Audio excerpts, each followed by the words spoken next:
भारत में विभिन्न तरह से साइबर अपराध की घटनाएं बढ़ रही हैं और इन्हीं घटनाओं को लेकर कुछ दिन पहले देश की सीमा की रक्षा कर रहे जवान का बैंक अकाउंट ब्लॉक हो गया था और उसमें ट्रांजैक्शन को लेकर कुछ समस्याएं आ रही थी, जिसके बाद जवान द्वारा इंदौर क्राइम ब्रांच के मेल आईडी पर मेल के साथ ही संपर्क किया गया और अपनी समस्या बताई थी। तो वहीं दरअसल पूरा मामला यह है कि सिक्किम के नाथुला में पदस्थ हवलदार आर्मी जवान राजपाल सिंह का बैंक अकाउंट किसी कारण से ब्लॉक हो गया था, जिसके बाद उनके द्वारा ऑनलाइन मेल के माध्यम से इंदौर क्राइम ब्रांच से संपर्क किया गया और क्राइम ब्रांच द्वारा उनके बैंक अकाउंट को वापस से खुलवाने में मदद की गई, जिसके बाद उन्होंने सोशल मीडिया के माध्यम से इंदौर क्राइम ब्रांच का धन्यवाद देते हुए एक वीडियो जारी किया है, जिसमें उन्होंने कहा कि किसी कारण से उनका बैंक अकाउंट ब्लॉक हो गया था लेकिन एक बार फिर से शुरू हुआ है। इसके लिए इंदौर क्राइम ब्रांच को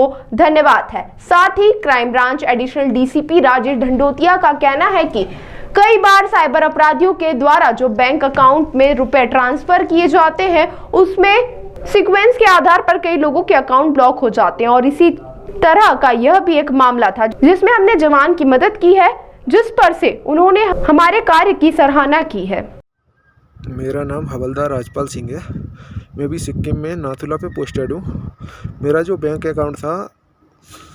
कुछ कारणों से बंद था, उसको क्राइम ब्रांच इंदौर के द्वारा मेरा पूरा सहयोग किया गया है और मेरे अकाउंट को उन्होंने ओपन करा दिया है। मैं क्राइम ब्रांच इंदौर को तहे दिल से शुक्रिया अदा करना चाहता हूँ। थैंक यू, जय हिंद। देखिए 19 जिस तरह के साइबर फ्रॉड की घटनाएं होती है 1930 में कई अकाउंट को फ्रीज किया जाता है और अकाउंट्स को और ब्लॉक किया जाता है। तो ऐसी स्थिति में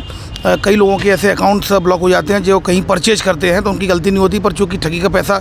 अकाउंट में आ जाता है तो इस वजह से उनके साथ फ्रॉड तो उनका अकाउंट ब्लॉक हो जाता है। तो इस संदर्भ में जब उसके द्वारा एक मेल किया गया था, उस मेल पर गंभीरता से कार्रवाई करते हुए क्राइम ब्रांच के द्वारा तत्काल उसका अकाउंट अनफ्रीज कराया गया।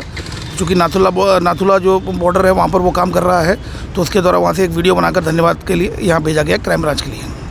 1930 जो साइबर फ्रॉड है, साइबर फ्रॉड के बाद कई बार कई लोगों के ऐसे इनोसेंट लोगों के भी कई बार अकाउंट क्लोज हो जाते हैं कि उनमें कि सपोज करो किसी ने साइबर फ्रॉड किया, साइबर फ्रॉड का पैसा उसके पास आया और उसने उसी पैसे से अकाउंट टू अकाउंट किसी में ट्रांसफ़र किया और कोई परचेज कर लिया, तो ऐसी स्थिति में उसका भी अकाउंट ट्रांसफ़र हो जाएगा, क्योंकि उसमें लेयर में दिखाया जाएगा कि यह साइबर फ्रॉड का पैसा इस अकाउंट से इस अकाउंट में गया है, तो उसको वेरिफिकेशन के बाद उसको अनफ्रीज कराया जाता है। जवान ने कहीं से नंबर लिया, कॉल किया और उसके बाद मेल किया और जब वेरीफाइड किया गया तत्काल उसको अनफ्रीज कर दिया गया।